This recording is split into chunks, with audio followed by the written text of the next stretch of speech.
Selamat pagi jemaat yang dikasihi oleh Tuhan. Sehat-sehat semua. Mari kita kalau sudah sehat dan kita merasakan yang baik, kita memberikan yang terbaik di dalam Tuhan melalui kehidupan kita.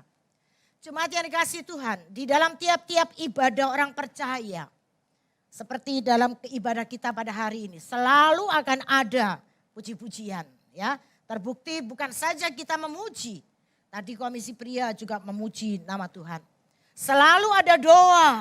Entah itu ada doa pengakuan dosa, entah itu ada doa syukur, entah itu ada doa syafaat. Pokoknya macam-macam doa. Selain itu juga ada pemberitaan firman Tuhan seperti sekarang ini. Nah, masih ada satu lagi yang tidak kalah pentingnya di dalam tiap-tiap ibadah. Yaitu soal persembahan. Saudara, kalau saya ngomong soal persembahan, maka pikiran kita jangan cuma terfokus, tertuju yaitu kepada uang. Nah, saya akan beri contoh. Kalau setiap kita satu kali diundang, yaitu ke acara perjamuan pesta ulang tahun. Ya, seperti baru-baru ini, Pak Anam ini lagi ulang tahun yang ke-74. Maka kami anggota HES, Immanuel, diundang semuanya. Nah, ketika diundang kami pasti akan hadir. Karena kalau nggak hadir sungkan, betul? Lalu para pengurus anggota HES sudah nyiapin, jauh-jauh hari sudah nyiapin kado apa ya yang mau kuberikan, yaitu untuk Pak Anam. Kita pasti ingin memberikan hadiah yang nggak sembarangan. Melainkan kita pasti memikirkan, berusaha memberi yang terbaik buat Pak Anam. Apalagi sudah dengar, wah nanti deh ulang tahun itu ada door prize. Door prize-nya gede-gede lagi. Dan terbukti ya salah satu yaitu Bapak Ferry mendapatkan door prize utama. Apa Pak Ferry? Wah dapat mesin cuci katanya. Sampai ketika dia pulang sampai bingung, waduh. Ini mosok mama papanya yang dia turunkan ya di dalam mobil. Kenapa? Mesin cucinya gede begitu ya. Nah saudaraku yang terkasih, kalau untuk seorang yang begitu baik kepada kita, kita benar-benar mempersiapkan kadonya. Kita memberi waktu kita untuk hadir, bahkan sudah memberikan hal yang terbaik. Itu Pak Anam, apalagi kepada Allah. Bukankah sudah semestinya kalau kita pun memberikan yang terbaik. Bahkan sudah mempersiapkan dulu sebelum minggu kita datang ibadah di gereja. Karena itu saudara-saudara ikutilah teladan dan sikap Daud yang berusaha memberi yang terbaik untuk Tuhan. Nah pagi ini kita akan melihat apa sih yang Daud berikan yang terbaik untuk Tuhan. Kita akan membuka di dalam 1 Tawarik. 1 Tawarik pasal yang ke-29. Kita akan baca ayat yang kedua sampai dengan ayat yang kelima. Kita akan membaca secara bergantian. Karena hal ini berbicara tentang emas, perak dan lain perkara. Saya akan membaca ayat 2. Silakan Bapak Ibu Saudara bacakan ayat 3 silih berganti sampai ayat yang kelima. Ayat yang kedua.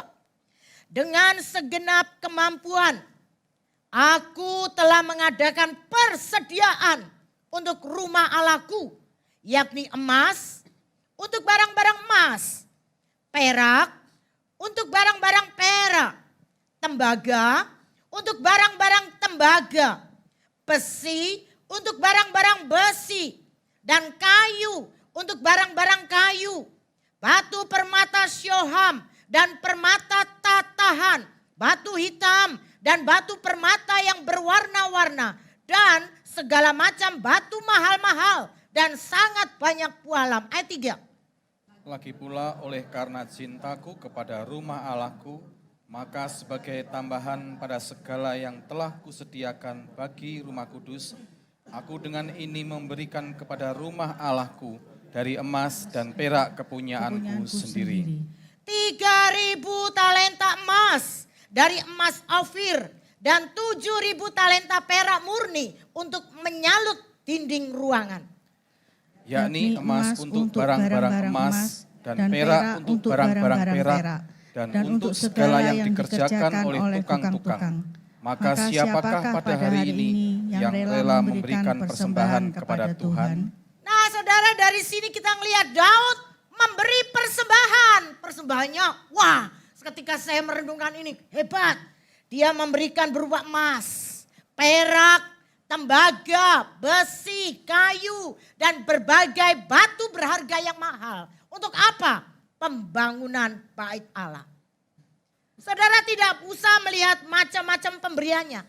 Tetapi saya ingin katakan, tindakan Daud di dalam memberi, yaitu memberi persembahan, itu sudah merupakan wujud cintanya yang gede, cintanya yang besar kepada Allah.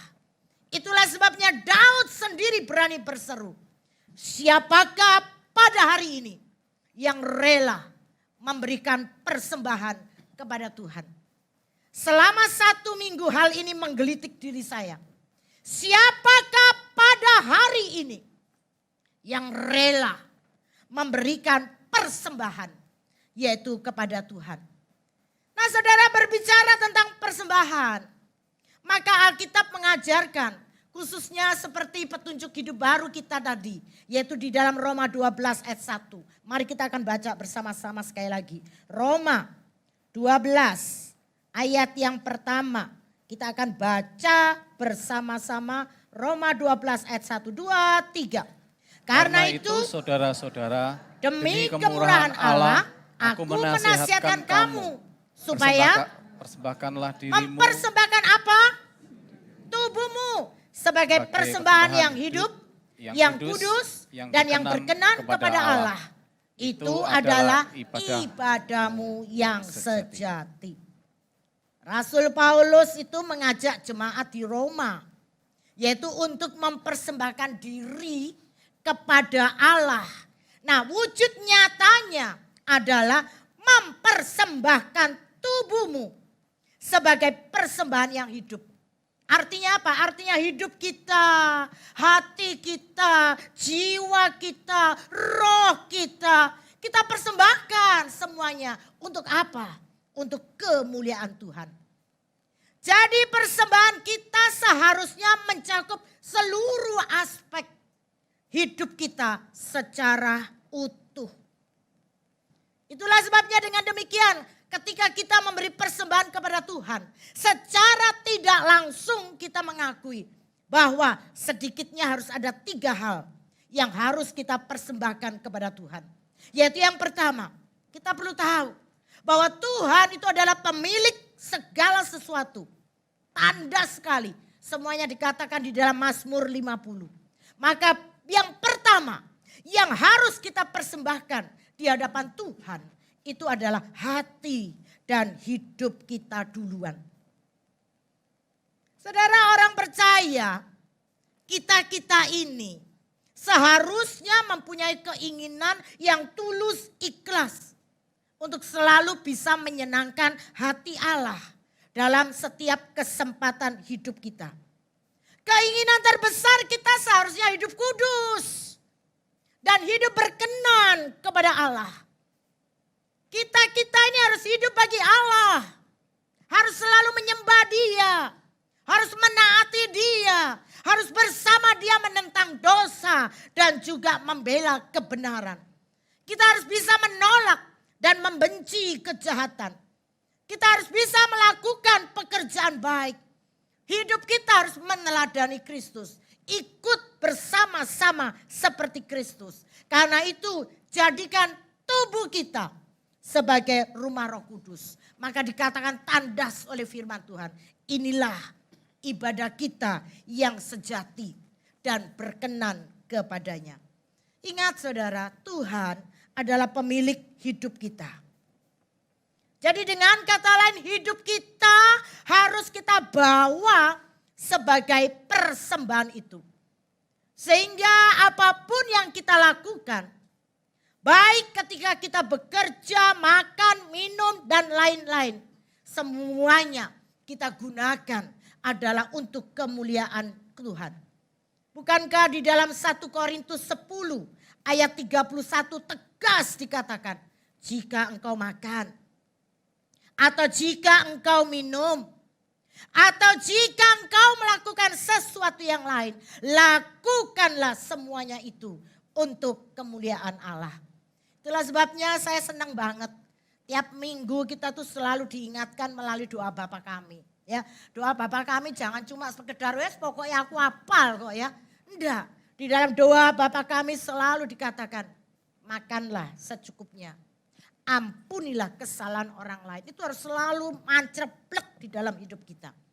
Karena itu saudara, persembahan hidup itu berarti apa? Berarti kita tuh harus memberikan hidup kita sepenuhnya untuk Tuhan.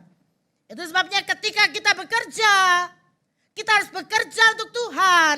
Tidak boleh bermalas-malasan, tidak dengan curang. Kita sebagai orang tua, entah sebagai suami atau sebagai istri, bahkan anak, maka kita harus hidup seturut Tuhan perintahkan. Yaitu melakukan tanggung jawab kita, dapat saling mengasihi, yaitu dengan takut akan Tuhan. Kenapa? Karena pemilik hidup kita adalah Tuhan. Karena inilah saudara persembahan yang hidup yang Tuhan kendaki. Persembahkan hidup yang kudus, yaitu di hadapan Allah. Karena itu di dalam Kolose 3:23 mengingatkan, apapun juga yang kamu perbuat, perbuatlah dengan segenap hatimu, yaitu seperti untuk Tuhan dan bukan untuk manusia.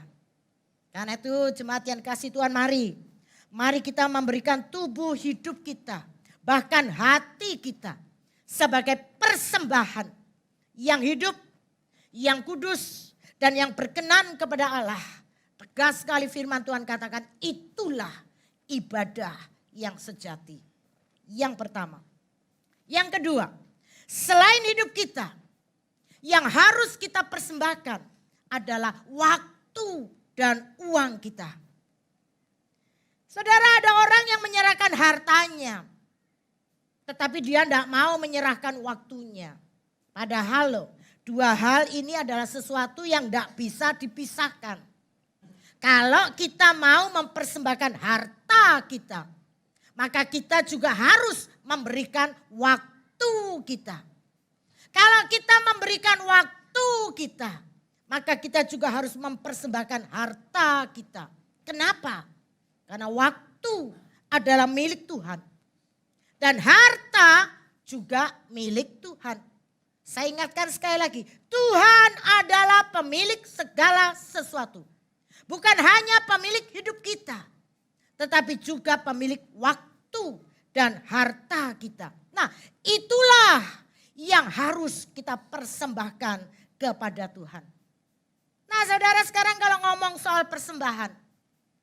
Persembahan. Sebetulnya dulu sebutannya bisa berbeda-beda.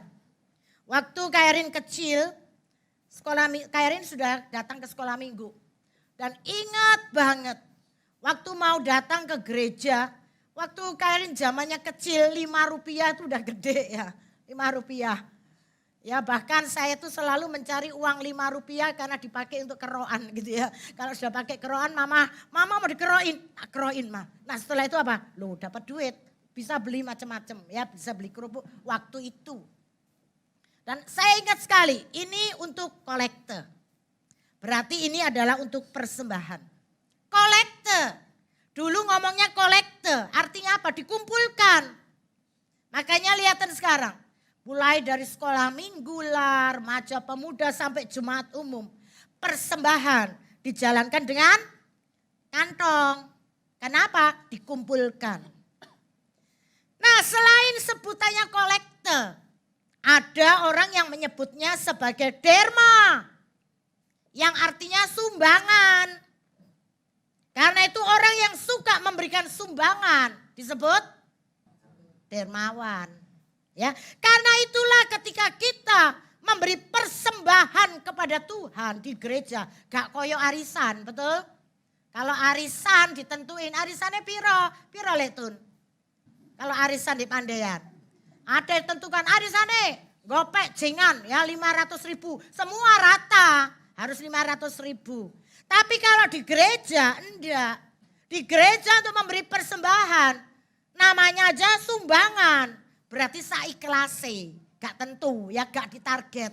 Saya ndak akan ngomong, Kak Yudi, minggu ini beri persembahan. Yudi, si Petung lah, si Erik lah. Pokoknya paling titik gomban. Ndak saya target. Karena apa? Memang tadi dikatakan, namanya sumbangan saiklase. Tapi saudara, istilah yang paling tepat sebenarnya adalah yang sekarang dipakai. Yaitu bukan kolekte atau derma, tetapi persembahan. Mengapa disebut persembahan? Karena kita mau menyembah Tuhan. Yaitu dengan pemberian kita. Saudara, saya mau ingatkan. Harta meskipun ada di rumah kita, di kantong kita. Saya ingin katakan itu adalah titipan Tuhan bagi kita. Kayak anak. Anak itu juga titipan Tuhan buat kita. Ya, jadi bukan milik kita. Karenanya harta sejatinya harus digunakan untuk memuliakan Tuhan. Saya melihat di dalam Amsal 3 ayat 9 mengatakan demikian. Mari kita baca bersama-sama. Muliakanlah Tuhan dan lihat. Kata muliakanlah, ketika saya lihat-lihat, betul maknanya. Rupanya muliakanlah sama maknanya, yaitu dengan hormatilah. Karena itu dalam konteks ini, memuliakan atau menghormati Allah, itu dapat diaktualisasikan, yaitu dengan cara mempersembahkan kepada Tuhan. Lalu kita ngomong, mempersembahkan kepada Tuhan di mana, kemana? Jelas sekali, yaitu ke rumah Tuhan atau gereja. Saudara, Tuhan itu telah mendirikan jemaat sekarang ini itu sebagai wadah. Sehingga tiap-tiap orang percaya bisa bersama-sama saling bertumbuh. Di mana? Yaitu di dalam gereja. Jadi semua persembahan dikumpulkan, yaitu di dalam gereja. Nah, mempermuliakan Tuhan dengan harta dan hasil terbaik itu dimulai, sudah diteladankan sejak zaman dhisik, saudara. Sejak zaman dahulu, yaitu oleh bapak-bapak leluhur dalam Alkitab. Contohnya yang saya ambil yang pertama, itu adalah yang bernama Habel.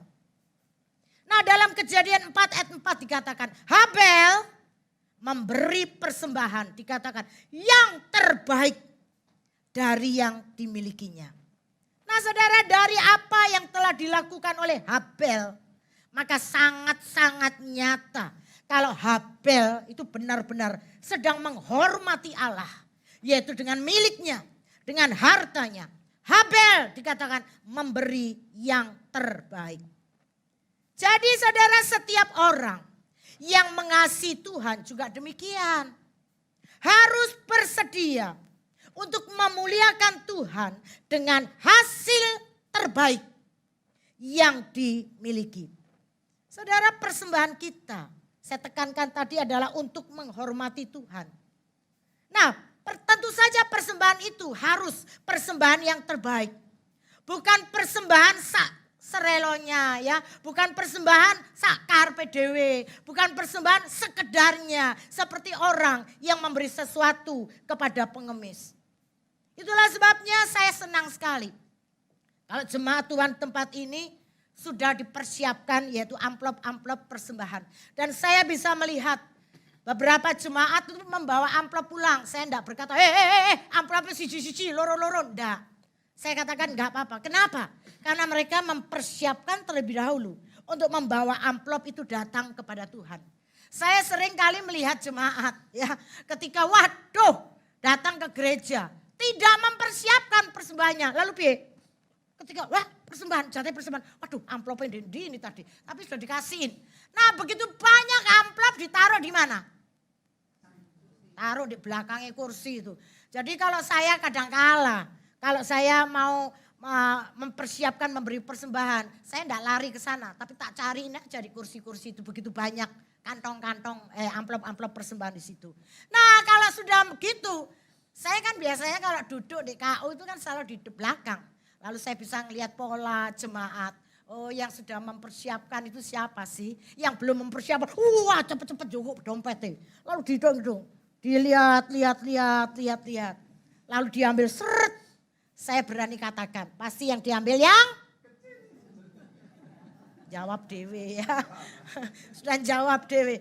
Wes kesusu, apalagi waduh kolektane wes tutuk kono ya. Wes pokoknya ngene. Jadi akhirnya padahal lo amplop itu supaya apa? Uangnya bagus ya. Tapi dincek dimasukin ke dalam kantong yang ada. Saudaraku yang terkasih, coba perhatikan. Memang liturgos seringkali juga memberikan persembahan ayat mas. Itu luar biasa ya. Saya sendiri seringkali menggunakan ayat ini. 2 Korintus 9 ayat 7. Mari kita akan baca bersama-sama. Hendaklah masing-masing memberikan menurut kerelaan hatinya. Jangan dengan sedih hati atau karena sebab paksaan. Sebab Allah mengasihi orang yang memberi dengan sukacita. Lihat, lalu ada orang berani berkata gini, lah kalau saya lo serelanya lo memberi goceng kak, 5.000 maksudnya. Padahal saya ini lo sebenarnya di dompetku cek wake duitnya. Saya bisa memberi nomban piye kak. Maka saya katakan sikap seperti ini saya berani katakan salah. Kenapa? Berarti kita belum memberi yang terbaik. Tapi dia iso ngengkel saudara. Dia berkata, loh kak wong jenenge persembahan kan sak lelone to. Sak ikhlasnya. Boleh berkata sak relanya. Benar, kerelaan penting. Karena itu dalam 2 Korintus 8 ayat 12 dikatakan. Sebab jika kamu rela untuk memberi, maka pemberianmu akan berdasarkan diterima. apa yang ada padamu, bukan berdasarkan apa yang tidak ada padamu. Jadi konteks rela memberi apa artinya? Artinya adalah beri, ya beri serelanya. Maksudnya kalau nggak sampai nggak duit piye kak? Apa perlu utang? Saya katakan nggak perlu. Kita tidak perlu utang baru bisa datang ke gereja. Enggak. Atau kita karena gak ada duit ngelebokno amplop kosong di kolektor. Enggak juga. Enggak sampai sedemikian rupa. Kalau memang enggak ada, saya katakan ya gak perlu sampai berutang dulu. Gak perlu sampai kita izin begitu, enggak apa-apa. Tetap datang beribadah. Lihat saja kalau memang sepertinya kita berkata gak duit-duit kak. Duitku sing ono mek 2.000 rupiah. Gak apa-apa, beri 2.000 rupiah itu. Bukankah hal ini sama seperti persembahan, yaitu seorang janda miskin. Tuhan Yesus ketika melihat itu loh, wow sangat memuji. Memujinya bukan karena sedikitnya pemberian itu, bukan. Tetapi karena janda itu bisa memberi dari kekurangannya. Semua yang ada padanya. Seluruh nafkahnya dikekno. Kalau kita baca dalam Markus 12 ayat 44. Lihat juga selain janda tadi. Si orang kecil tadi. Daud juga demikian. Daud itu rela. Kalau di depan kita katakan. Daud saking relanya. Dia sampai memberi emas. Dia sampai memberi perak. Sampai dia memberi besi. Dia memberi kayu. Tapi Daud memberinya. Dikatakan jelas oleh firman Tuhan. Dengan sukacita dan rela. Karena itulah saya mau katakan dalam hal persembahan. Kalau saudara bisa memberi banyak. Ya beri. Beri dengan rela. Tanpa sedih hati atau paksaan. Berdasarkan apa yang ada padamu. Tidak perlu lebih dari itu. Tapi juga jangan kurang dari itu. Konteksnya adalah beri terbaikmu. Saya membaca buku. Ada seorang yang bernama Robert Lightlow. Dia adalah seorang pengusaha besar dari Selandia Baru. Yang amat terkenal di negaranya. Ia menulis prinsip pemberiannya itu dalam sebuah buku yang telah diterjemahkan ke dalam 30 bahasa, bayangkan. dan sudah diterbit lebih dari 16 juta eksemplar. Dan saya melihat buku ini termasuk buku bestseller.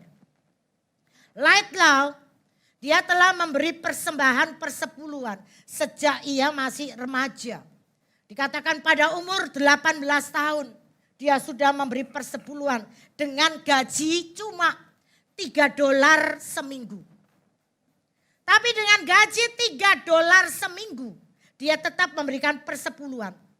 Lalu 2 tahun kemudian dia ketika dewasa rohani lalu dia mengatakan, aku membuat perjanjian dengan Tuhan. Tuhan, kalau saya sampai mendapat gaji sekian, 10% untukmu. Dan kalau sampai saya punya gaji sejumlah sekian, 15% Tuhan. Lebih dari itu 20% Tuhan. Lebih dari itu lagi 25% Tuhan. Saudara, ketika saya baca buku ini pikiran saya menerawang. Wow, perjanjian Light Law ini kayak Abraham. Ketika tawar menawar dengan Tuhan tentang orang benar yang jangan dilenyapkan bersama-sama dengan orang fasik. Betul? Pertamanya kan Abraham juga tawar menawar, daucia wancia ya. Oh Tuhan lah 50 orang bener ono, masa dimusnahkan ta Tuhan? Enggak. Abrahamnya turun, lah 40 piye Tuhan? 30 piye Tuhan? Dan akhirnya mentok 10 orang ewes Tuhan, karena nyari 10 orang ewes angel. Tapi Tuhan berkata wes lu ya, 10 orang benar kalau ada, enggak tak musnahkan. Nah ini sebaliknya, Light Law ini mengatakan, aku kalau dapat gaji sekian Tuhan, tak kasih 25% untukmu Tuhan. Dan saudara tahu, saya penasaran, saya terus lihat apa yang kemudian terjadi dengan Light Law. Ketika dia berumur 25 tahun, dikatakan ia sudah mendapatkan penghasilan yang wow, gede banget. Sehingga akhirnya dia pun konsisten dengan memberikan 50% dari penghasilannya. Saya sampai gedek-gedek, wow 50%. Gede enggak saudara? Gede banget, sangat gede.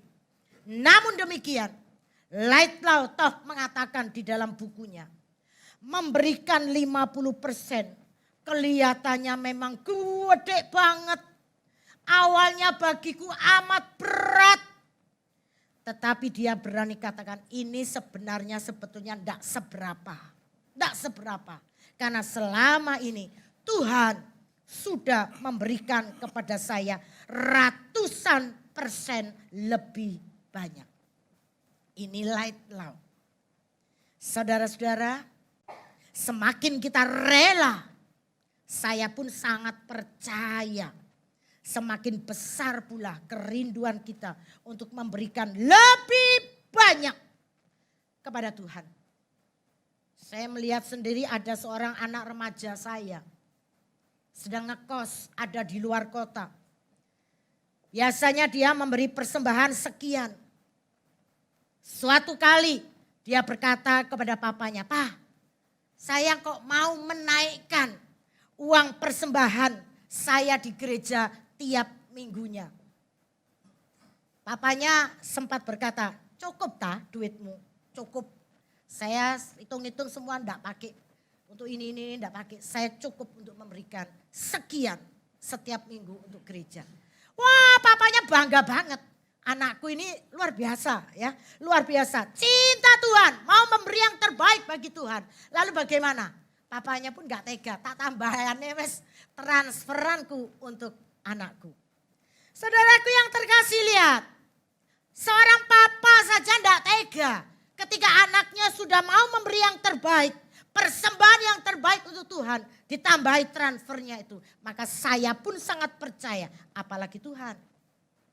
Itulah sebabnya Tuhan juga menambah-nambahkan berkatnya. Seperti Robert Light Law yang tulus mencintai Tuhan melalui persembahan uangnya. Saudaraku yang terkasih, memberi persembahan bukanlah sebuah paksaan. Tetapi pemberian yang didasari kasih dan sukacita kita kepada Tuhan. Sehingga kita seharusnya berani memberikan yang terbaik. Saya ingatkan, jangan hitung-hitungan untuk Tuhan. Jangan menunggu kaya untuk mau memberikan yang terbaik bagi Tuhan. Saya itu selalu ingat kata-katanya George Herbert. Bapak George Herbert ini mengatakan, siapa yang menutup tangannya, dia akan kehilangan emasnya. Tetapi siapa yang membukanya, wow, akan memperoleh 2 kali lipat. Itulah sebabnya beliau kemudian mengatakan, tahukah kita, apakah ada persamaan dan perbedaan antara Danau Galilea dan Laut Mati? Maka Frankie, ada perbedaan enggak antara Danau Galilea dan Laut Mati? Mungkin Frankie dengan guyu lalu berkata, gampang Kak, bedai situ danau, situ apa? Laut. Pinter saya katakan ya.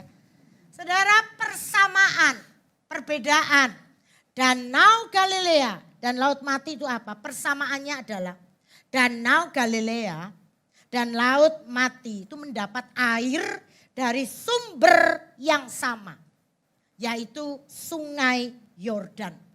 Itu persamaannya. Perbedaannya, Danau Galilea itu sangat apik tenan. Subur, sekelilingnya ditumbuhi berbagai jenis tanaman. Dan saya melihat banyak orang bermukim tinggal di sekitarnya. Dan di dalam danaunya banyak jenis ikan, hewan air yang dapat berkembang di dalamnya. Itu Danau Galilea. Dan saya bisa naik kapal pesiar sambil mendengarkan puji-pujian yang luar biasa. Dan diceritakan banyak sekali mujizat-mujizat terjadi ketika di Danau Galilea. Tapi sebaliknya di Laut Mati, itu adalah tempat yang tidak bisa ditinggali.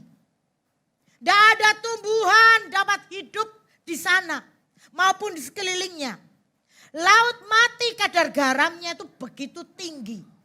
Bukan itu aja, tempat itu juga menjadi bau, juga tidak sedap. Saudara, mengapa keduanya kok bisa sangat berbeda?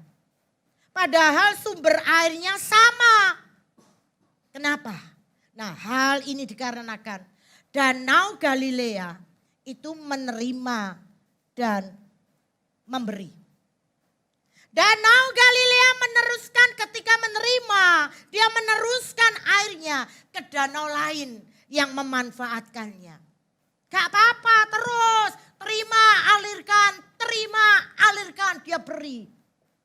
Tapi Laut Mati beda. Dia hanya menerima dan menyimpan untuk dirinya sendiri. Air yang masuk ke Laut Mati tidak pernah keluar lagi. Saudara-saudara, orang Kristen, sebagai orang Kristen jangan hanya bisa menerima saja. Tetapi kita juga harus bisa memberi semua. Kenapa? Karena yang kita punya itu juga sebetulnya milik Tuhan. Jelas sebabnya tandas Amsal 11:25 berkata, mari kita baca bersama-sama. Siapa banyak memberi berkat, diberi kelimpahan. Siapa memberi minum, ia sendiri akan diberi minum. Nah saudaraku yang terkasih, masih takutkah untuk kita memberi? Masih ragu-ragukah bagi kita, lah entek duitku. Berani kita memberi? Jangan kau genggam, lepaskan untuk memberi. Yang ketiga, selain hidup, waktu dan uang harta kita, apa yang perlu kita persembahkan? Yaitu segala pergumulan dan masalah serta segala kebiasaan buruk kita. Saudara, ada banyak orang sudah memberikan hati dan hidupnya untuk Tuhan. Tetapi dia selalu stres, selalu galau, selalu panik dengan hidupnya. Kenapa bisa demikian? Karena dia tidak mau menyerahkan pergumulannya. Dia tidak mau mempersembahkan masalahnya, bahkan tidak melepaskan kebiasaan-kebiasaan buruknya. Padahal saudara, kalau kita berani menyerahkan masalah kita, pergumulan kita, melepaskan kebiasaan-kebiasaan buruk kita, maka kita akan dapat melihat kedahsyatan Allah yang luar biasa bekerja di dalam hidup kita. Saudara, di dalam Mazmur 3 ayat 2 dan 3. Daud mengatakan, ya Tuhan, betapa banyaknya lawanku loh. Banyak orang bangkit menyerang aku. Banyak orang yang berkata tentang aku. Bagimu loh gak akan ada pertolongan daripada Allah. Daud menyampaikan semua pergumulannya kepada Tuhan. Daud merasa bahwa ia sedang berada dalam pergumulan yang sangat berat. Ia berkata, waduh, betapa banyak lawanku. Perkataan banyak sampai dia ulang 3 kali. Hal ini menunjukkan Daud benar-benar sudah merasa tertekan. Sebab apa? Yang menjadi lawan Daud adalah Absalom, anak Dewi, orang dekatnya. Memang benar, hal tersulit dalam kehidupan ini bukanlah masalah pekerjaan yang berat. Tetapi masalah yang timbul dari orang-orang terdekat kita. Lalu banyak ajaran-ajaran di dunia ini yang mengajarkan kepada kita bahwa ketika kita menghadapi pergumulan yang berat, gak perlu kita berdoa. Tetapi kita harus merenung, mengosongkan pikiran sampai kita mendapatkan maklus, damai sejahtera dan pencerahan. Saudara, saya katakan hati-hati. Ini bukanlah ajaran Alkitab. Pada saat kita menghadapi pergumulan yang berat, justru curahkanlah isi hatimu di hadapannya. Bukankah dikatakan Allah itu adalah tempat perlindungan kita? Bukankah hanya datang kepada Allah maka kita memperoleh pertolongannya? Bukankah Mazmur 50:15 katakan, berserulah kepadaku pada waktu kesesakan, aku loh akan meluputkan engkau dan engkau, akan memuliakan aku. Saudara, kalau saat ini saudara sedang berada dalam suatu pergumulan yang berat, percayalah bahwa kita punya Tuhan yang setia, yang mengikat perjanjian dengan umatnya, dan ia akan menjawab seruan doa kita. Karena itu serahkanlah, persembahkanlah pergumulanmu kepada Tuhan, sehingga pergumulan itu diubah menjadi berkat. Saudara, sebagian besar sebagai penutup dari pekerjaan Paulus, di samping dia mengabarkan Injil dan mendirikan gereja Tuhan, Paulus itu selalu mendidik anggota-anggota gereja dalam hal persembahan. Itulah sebabnya kita melihat dalam suratnya Rasul Paulus selalu berkata, bantulah dalam kekurangan orang-orang kudus. Demikian tulisnya dalam Roma 12:13. Diulang dalam surat-suratnya yang lain. Karena Paulus katakan itu adalah kewajibanmu. Rasul Paulus tidak hanya menekankan bahwa persembahan yang diberikan dengan kerelaan dan kesukaan. Tetapi Paulus juga mengingatkan bahwa menabur sedikit, elengo, engkau juga akan menuai sedikit. Yang menabur banyak akan menuai banyak pula. Karena itu Paulus tidak hanya mengatakan berikanlah kepada Tuhan sebanyak yang kamu rela, enggak. Tetapi Paulus katakan berikanlah dengan rela. Seberapa? Kamu mampu. Saudara-saudara, besar kecilnya persembahan kita memang tidak menjadi ukuran besar kecilnya iman dan rasa syukur kita kepada Tuhan. Tapi sebaliknya, besar kecilnya iman dan rasa syukur kita kepada Tuhan akan tampak. Yaitu melalui apa? Melalui apa yang kita persembahkan kepadanya. Karena itu ingat, jangan sampai kita genggam erat-erat apapun yang ada di dalam diri kita.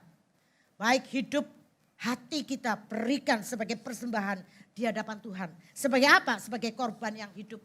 Baik waktu, uang kita, segala pergumulan kita, beri yang terbaik di hadapan Tuhan.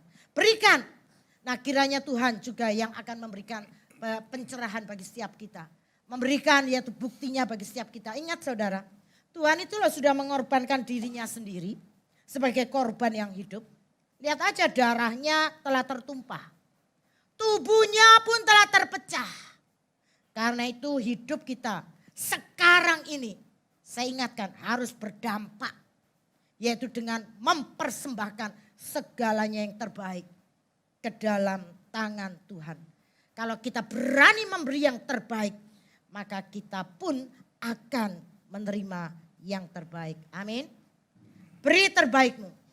Dan kiranya Tuhan makin memberkati jemaat dengan berlimpah dan berlimpah. Tuhan memberkati.